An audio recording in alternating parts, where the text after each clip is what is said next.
Hi, and welcome back to Resilience Unravelled. And sitting in front of me, really interesting set of quotations behind her head is Sarah Dale. Good afternoon, Sarah. How are you? Thanks for having me. An absolute pleasure. Where in the world are you? I am about an hour north of New York City. Oh, okay, right up there. That's lovely, isn't it? Is that getting close to lobster land, isn't it up there? No, we're a little south of there, but we're right on the Hudson River, right when the suburbs get to have a little bit more space and recreation and hiking trails and that sort of thing. And you're a fan of the big outdoors, aren't you? It's your thing, isn't it? Yeah, we when we moved here, we were trying to get as close to Montana in commutable distance to New York. So not the easiest thing to do. And So, so, but what's the love affair with Montana? Because I know you're a massive fan of it, aren't you? yeah. Yeah, it started, I'm going to date myself here, but it started with all the movies that came out. It's like Legends of the Fall. There were a lot of Brad Pitt movies. River runs through it, and I was such a Jersey girl that I was asking people how they got the backdrops to look so real. They said, "No, Montana really looks like that." And I was like, "I gotta go." And so I did. And yeah, a real love affair. And is this, forgive me because I'm just British and I'm not great geography. Is this the Big Sky state? Is that the one? Is that, Yes. or is that somewhere else? Is that the Big one? Sky Country. Yes, it And is. what, here's an obvious question, but why is it called Big Sky? I couldn't explain the science behind it, but there is science behind it, and you're at a certain elevation, and the sky is just miraculously bigger. So what you can see in the sky at any given time, whether it's day or night, and you see the stars, it's unbelievable how much more sky you actually get. So it's an accurate description. Interesting. And so that was going to have a call, that's going to have a call on you, isn't it? That's going to be part of your story. There's going to be something that's going to appear out of Montana. But first of all, you went into the sort of, and took the corporate shilling, didn't you? You became quite a powerful female leader. So tell us about that journey. Yeah, so that was in sort of two parts, honestly, with Montana in the middle of it.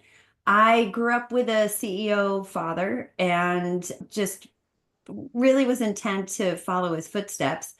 And I started very young. I started 17. I was working at Fortune magazine and I worked there all through school, got jobs after school, and was really just trying to climb the corporate ladder as fast as I possibly could. And I was doing a fairly good job of it. By the time I was in my early 20s, I was almost mid-management. And that's when I took a vacation to Montana. Ah, And we could talk about that chapter as well. But I spent 7 years out there and then returned to New York and got myself back on the ladder, a lot out of survival, to be honest with you, as we're talking about resilience. And worked my way back up there until I reached the C-suite at an ad tech company. I was the chief revenue officer. I worked at Wall Street Journal for 10 years, had a lot of senior roles there. And then I just left corporate last year and to do my own thing. So a lot of transitions along the way. so it's interesting, isn't it? Because you must represent a very small minority of people who at C-suite are women. And I might be wrong with that, but certainly in this country, there's always a demand on boards for senior female executives. And women seem to get ahead one of two ways. They either become the baddest bitch you've ever seen, or more like a bloke than a bloke. And but I'm guessing you probably have a third way. So how did you find that ascent? Yes. That's a multifaceted question and answer. But I think for me, for my own experience and where sort of Montana connects to this, in my stories, when I went out there, I was from the city. I didn't know how to do anything that people did in Montana. And I was very lucky that I hooked up with a lot of people who just taught me how to everything from snowboarding to chopping wood to bow hunting. And I had a lot of experiences that had to build a certain amount of bravery, a certain amount of confidence, a certain amount of getting into places I just had no business being and figuring it out.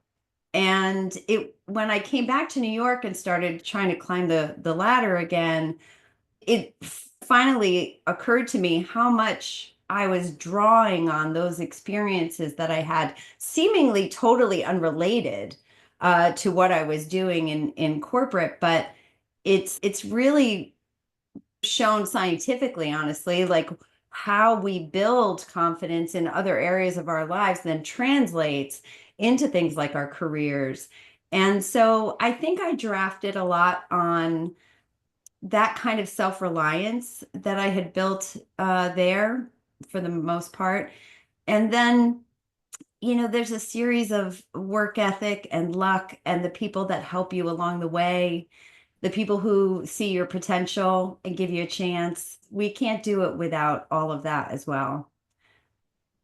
And there's often a theory, isn't there, that a woman at a senior level doesn't always open the floodgates for other women to come through.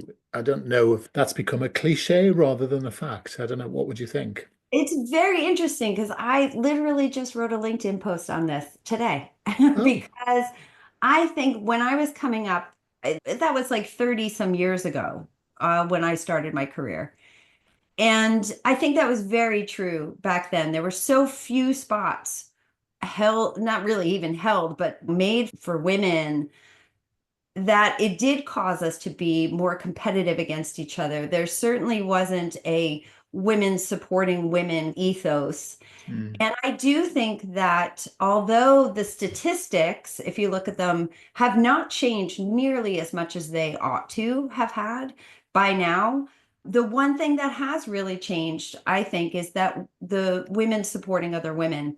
There are so many different organizations out there that is their mission, and they're bringing women together to network, to mentor, to have a real community to rely on. And that just didn't exist before. hmm. And despite where we're headed or policy change or anything, I believe wholeheartedly that we're not going back to that and how I got it. I came up. Yeah. It's interesting, isn't it? Because in this country we wrestle with things like quotas. We say things like in politics, for example, there was a quota in one of the parties about how many percentage of people should be male, female, whatever they were. And the rebellion against it was immense. And there was huge consultations, all this sort of stuff. And of course, it happened. And now we have much greater female representation. After all, 51% in the people in the UK are female. We had about 3% of women who represented us. And now it's much more equitable. And I think that's probably the stage in the US. But I get the feeling there's quite a bit of pushback against that at the moment. Yes. And the most ridiculous thing about it all is there's so much data that diversity itself, right? If you had an all female led company, these stats would be different, right? So it's diversity that is actually helpful to the bottom line. There are so many of these statistics how female-led companies with at least 30% of executive leadership being female, females on the board, all of those companies statistically do not just a little better financially, a lot better financially. And so if you're just using logic, and if that's your point to make the profit, why wouldn't you have a more diverse set executive leadership team, a board, and be raising women up? Because it's just logical. Yeah. So the fact that we actually need the policies or need the quotas, it just defies logic. But that's the case because companies, even with policies and quotas in place and all the data to support that it's actually good for the bottom line, we are still underrepresented in every single measure. It's funny you say that because I was working with an organization which was in the medical world. And I think the group of people I was speaking to at the time must have been about four or 500 people. And looking out into the sea of this world of singing and caring and midwifery and such like, 99% must have been female. But the three people at the top were all male. And I thought that's fascinating as well, because I used to work many years ago in a company with just 1,100 people, and there were only eight people that were male. Oh my goodness. And of course, there's two of them were the founders and runners, people that ran the company. So it's people who talk about quotas and such like. I still think there's quite a lot of resistance. And there's this idea that it's not a meritocracy if you promote some people above others. It is, because actually the meritocracy needs time to grow, doesn't it? I was also quite taken when you were talking about Montana. They seem to be quite, and forgive me for this, they seem to be quite male gendered activities in a funny sort of way. I wonder whether that gave you the sort of things that are missing in what was probably called a traditional childhood, weren't they? Roughhousing, jumping around the place, physical Yeah. tools, hitting things with axes, firing bow and arrows and things at people. It's that sort of stuff seems to have vanished from her childhood a little bit, doesn't it? One of the things I found that was really interesting about moving from New York City really to Montana was if you're going to go snowboarding and you're a girl at the time, I was a girl, and you carry your own snowboard. To me, that was real equity. It was like there was no lowered expectations because I was a girl or I was a woman. It was you hold your own and nobody expected anything less from you. And I really do. I have two daughters, and it was amazing to me when they were much younger. There was this proliferation at one point of all the movies and everything saying, like, you can do it, you can do it. And it was like, my girls never thought they couldn't do it. Yeah. So, like, the fact that we have to overdo the hey cheerleading us on, it's we only need that later when we've now been told we're somehow lesser than. We don't come out this way. We don't come out thinking that we can't do things. We there's it's only as we get educated, so to speak. Yes. So that was a wonderful thing about living in Montana. There really was no gender difference in terms of what you could do, what you could be involved in. And Yeah. I was lucky that I had people around me that just expected me to keep up. So I did. So that's interesting because so you talked about being on the in the corporate C-suite, but you went the chief revenue officer route. And I always that's interesting because that's quite entrepreneurial. And in fact, what you've actually done now is created your own business. And I often find some phases of entrepreneurship is quite interesting because we used to have marketing and salespeople who ran companies, and then it became a bit, forgive the pun, Wild West. But then we had accountants and risk officers and such like running companies, and now we're sort of rebalancing. It's a great side of the business to be in if you want to be entrepreneurial, isn't it? Because actually, you're managing risk, you're using different strategies, aren't you? You're seeing in the world of opportunity. And I often think a lot of entrepreneurs would do well to actually spend a bit of time in a corporate setting doing that marketing revenue, that side of the world. I don't know what you think about that. I'm not saying exclusively. I'm Yeah. intrigued at that background for you.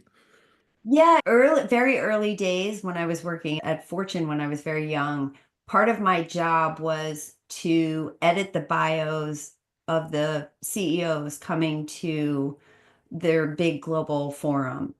And that was a great education for me. At the time, first of all, that all of the CEOs were old white men. Yeah, And when I was editing their bios, all of their careers either started in the going into the military or in sales. And I, as a 17, 18-year-old, read those and thought, I'm not going into the military. So I guess I'll go into sales. And good for that's you. how I came up because my dad used to say, too, everybody's got to sell something, no matter Yeah. what kind of role you're in a company, whether it's from department to department, you're going to sell your idea. You got to, whether you're selling directly to customers. So I do think that that kind of background actually is a great platform for entrepreneurship because at the end of the day, you got to figure out how to sell your stuff. And also, it's great for resilience because you learn quite quickly how to deal with someone saying no or rejecting you or saying That's horrible things to you. Or in my day, you used to have to ring up, do phone calls, and they used to slam the phone down on you. yeah. Never happens anymore. But that coping with rejection is really visceral for a human being. It's good to learn at an early stage, isn't it? Yes. Oh gosh, 100%. It very interesting actually because even for myself, I had the idea of what I'm doing now many years ago. And it took me a very long time to get through my somewhat imaginary obstacles to do it.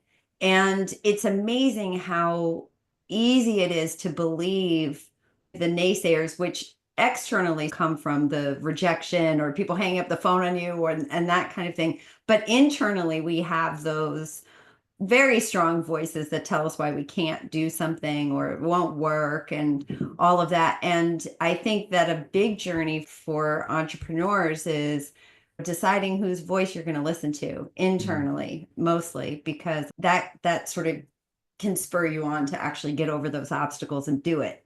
Yeah, it's quite interesting. That's a fascinating way of putting it. I remember someone telling me that it probably takes 20 sales calls to make a deal. So the fact that you've had rejection 14 times, it means that you've got six to go.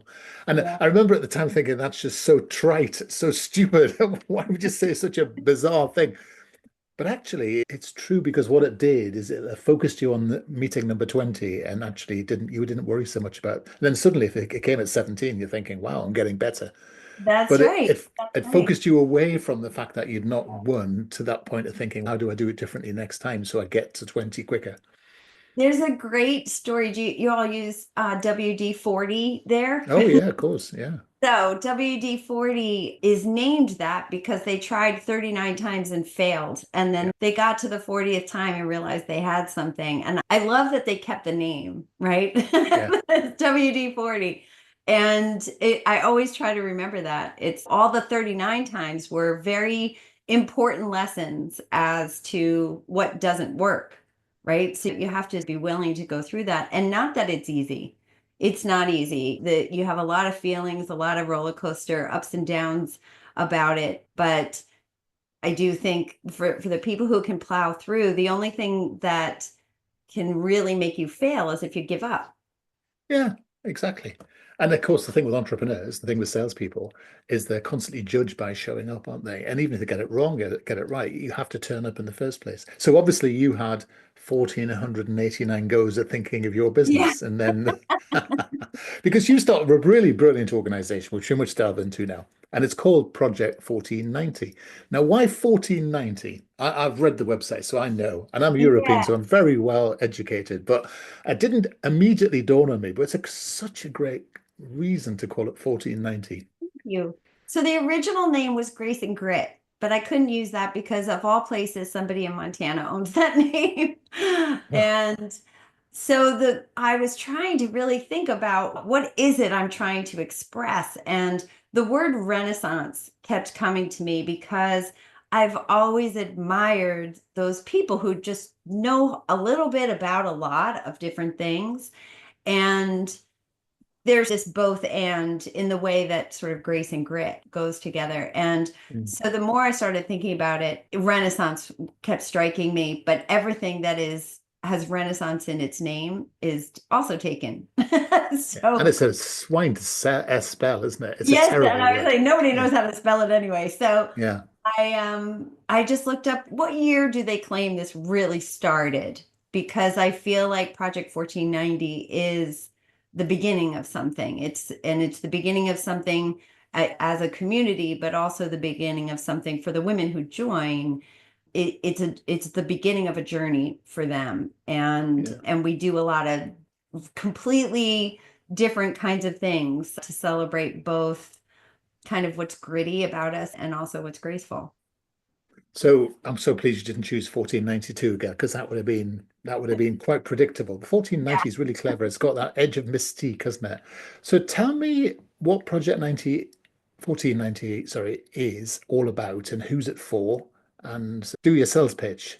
Yeah, okay. So 1490 is for career women, mostly I would say living in urban areas who are ambitious, high achieving, high performing, that want to have a community of like-minded women, but are also open and willing to do and to have new experiences because it's based on the fact that we all tend to get into our comfort zones and ruts. And if you look at the neuroscience behind what happens when we have new experiences, all sorts of neural pathways open up in our brain, Mm. and it lends us to more confidence, more risk taking, and a lot of the things that women need to actually achieve their career aspirations.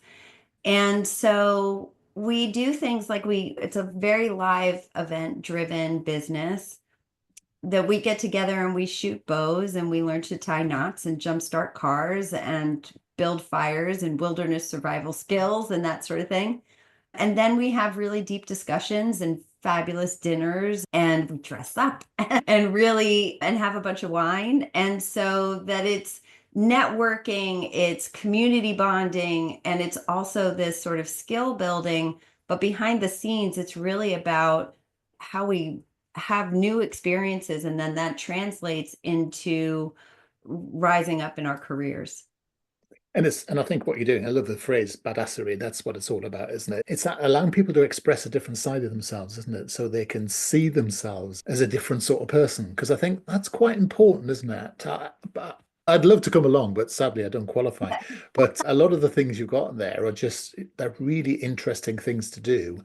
But also, I would also love you that you've got is that you've got stuff that's not quite as badassery. So you've got like crafts and things. So there's a range of things people can get up to. And is it all in Montana or is it where is it? No, and we actually haven't been to Montana yet, but Oh no, we have members in most of the large cities across the US. We do a lot of events near my home, about an hour north of New York City. We do the retreats that we've been doing have been in the Berkshires. And then eventually we'll start venturing out into places like Montana and maybe even farther so that we can really get more and more outside of our comfort zones. I think that's really the key. that's interesting. And I noticed that you've got a day of badassery playing poker and pool. That's very clever, isn't it? Because actually you say it links to leadership, but I can see how it does. But for those who can't, what would you how do you Yeah. say that those two things So link together? it's very interesting about poker specifically because most boys growing up are taught how to play poker and most girls are not. Really? And yeah, and obviously lots of exceptions out there, but for the most part that's on point. And something like poker teaches you all kinds of things. Read the room, calculated risks, all very helpful things when you turn it into sort of leadership Mm. lessons. And so we do a lot of playing poker because and it's also something that I think women in particular, because we didn't learn as kids, it's very intimidating to say go to Vegas or Monte Carlo Mm. or someplace and walk up to a poker table. But those are the kinds of things that when you're scared or a little intimidated and you go do them anyway, that also feeds in itself of public speaking that you might be asked to do, being pushed into more of a leadership role or more public role. Those are all experiences in our life that we can get intimidated. But if we've conquered that other thing, whether it's walking up to a poker dealer or putting your name up on a pool table in a New York City bar, those things help. Like our brain is basically going, I did that, so I can do Mm. this now. And so it translates really well for a lot of different reasons. I remember years ago, it's forgiving because I seem to be turning bright yellow here in this light, very strange light with the wrong light on today. But I remember the big five personality indicators being used to talk about poker. And it actually is quite interesting to show that people do learn a lot about other people's personality. And there's a sort of thing, isn't there, that women, the terrible stereotypes is that women are interested in people and men are interested in things. And so women should be better. It doesn't mean they are, but it is interesting that you can learn new reading skills. And that's right. It's about confidence, about understanding your desire for risk taking. You often find people who are quite cautious in the real world can go mad at playing gambling games. And they bet the house on a really weak hand, and you'd never do that in the real world. And so no, and that's why I did it here. So it's Yeah, you learn a lot about yourself, don't you? yeah, It's really important to have those kind of places where we can experiment because you don't necessarily want to go experimenting with your career. There's a little bit of room for that, but you want to have other places where you can do that and build that kind of badassery, as I've been calling it too, and then transfer that over to where it really counts, right? Yeah. So I love that story that you can be a little somebody else playing poker. You don't have to play it the way you play your career. And a lot of this is interesting, isn't it? Because it is play, and it's a lot of us have forgotten how to play since we were kids. Oh yeah. And actually, there's a ton of information coming out of the Lego academies about the ability to harness creativity and show different skills. You're right about the neuroscience of it all, but play is a serious business, isn't it? And people think that play is the preserve of children, but it's not. It is about mental fluency and synapse adaptation and such like. So Yeah. it's something that's really good to do, and people take play very seriously. Let's not forget Yeah. that. But it's interesting too because I know for myself, when I was a kid, you're forced into things when you're going to school and you have to do gym or PE, you have to do music, you have to do art. Doesn't really matter if you're good at this or that, you're enrolled, right? When I was a kid, I thought my life would just get bigger and bigger as I got to be an adult. But actually, what happens to us is it gets smaller because we tend to stay in the lanes where we're comfortable, where we know what we're doing, and we don't want to feel vulnerable or I don't know how to do this. So we tend to stick with our knitting, so to speak. And so when people come, it was one of the things that was surprising me when we do these events called Days of Badassery. And one of the comments that women were saying afterwards was like, wow, I haven't played like that since I was Mm, a kid. And how much joy that can come from just a day of play and not having to be good at everything. Because I think, in particular, women, we focus a lot on competency and for larger conversation of why that is. But in some cases, we really just feel like we have to, right? We have to be more competent to get the job, to accelerate in our careers. So we focus on this competency. So we end up having to show up all the time, feeling like we have know everything. yeah. And so to get outside of that and be able to have it in a very safe kind of environment, a place where you really aren't supposed to know. No, most city women don't know how to shoot a bow and don't know how to tie a bowline knot and then like chop wood and whatever else we're doing. We herd some chickens, we do some lassoing, you like lots of different stuff. So women are allowed to show up and be a little bit more vulnerable. And then what happens is women see that vulnerability and they come to help. Mm. And that forms a There's a community. difference. Yeah. I think you've hit on an amazing point that about how our life narrows in, especially around the genders as well, because women are expected to do child rearing and all that sort of stuff, and men are supposed to go out to work and do what they do. And none of which is really true anymore. But what's interesting is that you reach a stage in your life often when kids have left home and such, and a lot of people now, because we're living so much longer, come to that point in the thought of thinking, what's all this for? Yeah. Who am I now that I've lost my identity as a mother or whatever that might be? I'm thinking about the third stage of my life and 50. I could be living another 50 years. What's that going to be about? And I can see we could come and reinvent yourself at something like this, couldn't you? It's not just for leaders, I'm guessing, it's for personal development. Yeah, it's we have people who are 30 to 60 in the community, and there's CEOs and there's down to sort of manager, director kind of level. I think you have to be in your career a little bit so that you get banged up a little bit. But it's funny that you say that in terms of what's it all for, because I feel like the best way to describe like who I made Project 1494 is I feel like early in our career, we get on a train, right? We get on the train that is most available to us. And then we're there, we're trying to prove ourselves, we're trying to learn. You're just running as fast as you can to sort of, you don't know how far you're going to get, you're just going. And then at some point, and it happens at different points for different people, but at some point, you start to look around and go, wait, is this all there is? Yeah. Or did I even get on the right train? Like I made that decision when I didn't know anything. Am I going in the right direction? Is this where I is it be because possibly it happens when you start to realize that the time is finite. And I'm a similar age to you, and 27. I am 54, just 54.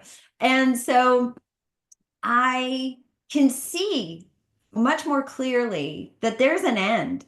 Yeah. And what am I going to do with this time? What am I going to make of it? What am I leaving behind? All of those questions start to come up at some point.